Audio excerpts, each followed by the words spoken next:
მოკლედ ვისაც ასეთი მჩხივაობები აინტერესებს და ვინც ასეთ მჩხივაობებს ჩადის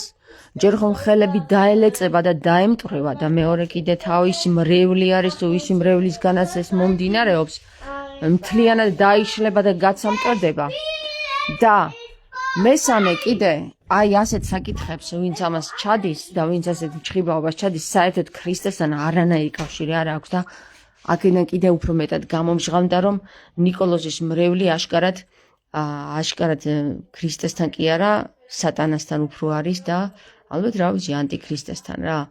ხო და რაღა ილიას მრევლი და რაღა ეს ნიკოლოზის მრევლი ასეთ საკითხებს ვინც ჩადის ნამდვილად ვერ გავამართლებ გადაეხაზოს კი არა გადაიქცოს კი არა მთლიანად გაქრეს მისი წარმომადგენლობით მისი სისხლიან მთლიან რჯულიანა რა აი გაქრეს მთლიანად გაქრეს ამინ ამინ ამინ და ვინც ეს ჩაიდინა ხო არ ვიცი ხო ვინ გააკეთა ეს იქსი ხო აი იმას რომ მთლიანად დაელეწება თავზე ყველაფერი თავისივე სატანის მიერ ვინც ეს ჩაადენინა ხო მაგას ნახავს აი ამ ერთ კვირაში რა თავზე დაელეწება ყველაფერი რა